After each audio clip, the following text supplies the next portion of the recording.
They were climbing. Then they weren't.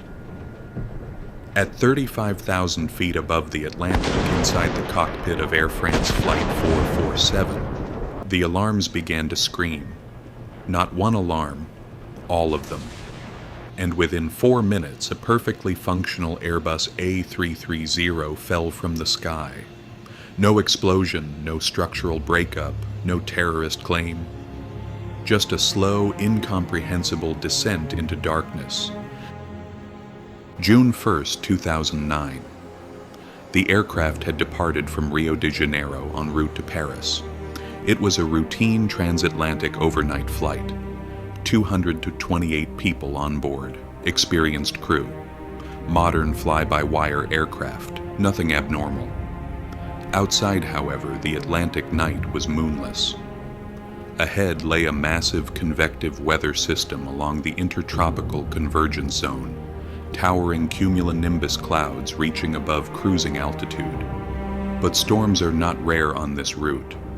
They had flown this corridor countless times. The captain left the cockpit for scheduled rest. 2 first officers remained at the controls. And then something small happened. Very small. At cruise altitude, jetliners rely on pitot tubes, small external sensors that measure airspeed by comparing ram air pressure to static pressure. Without accurate airspeed, the aircraft's computers cannot reliably calculate lift margin. In the A330, protections exist, but those protections depend on reliable data. That night, ice crystals began forming inside the pitot probes. High-altitude icing. It had happened before. Usually it resolved in seconds. This time it didn't. 2:10 UTC. The autopilot disconnected. A chime. A sudden shift in control authority. In cruise flight, autopilot disengagement isn't catastrophic. But here's the problem. When the autopilot drops offline due to inconsistent airspeed, the flight control law degrades. From normal law to alternate law. Protections weaken. Stall protection is lost. The aircraft doesn't announce that clearly.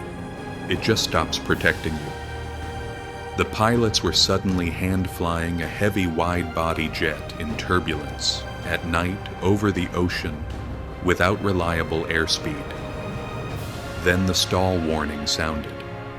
But here's the contradiction. The aircraft wasn't overspeeding, it was slowing. The right seat first officer pulled back on the side stick, perhaps thinking they were descending too fast, perhaps reacting to turbulence. But at high altitude, the margin between cruise speed and stall speed is razor thin. It's called coffin corner. Pull back too much and lift collapses. The stall warning blared repeatedly. Stall. Stall. Angle of attack increasing, vertical speed turning negative. But in the cockpit, the pilot said something chilling. I don't have control of the aircraft. They were not diving. They were climbing. The nose pitched up to 15 degrees, then 16, then more. Thrust increased.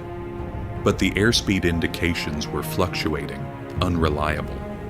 The pitot tubes were slowly clearing. But by then, something irreversible had begun. The aircraft entered a full aerodynamic stall at 35,000 feet. And here is the horrifying part. It never recovered. In a modern jet, a stall at cruise altitude is rare. But recovery requires one fundamental action. Push the nose down. Reduce angle of attack, regain airflow over the wings. Instead, the side stick remained mostly aft, for nearly the entire descent. Why? Because the cockpit environment had become cognitively chaotic. Alarms, overspeed clackers, stall warnings cutting in and out as airspeed values fluctuated. At one point, the stall warning stopped, not because they recovered, but because the computed airspeed dropped so low, the system logic inhibited it. Imagine that. The warning goes silent.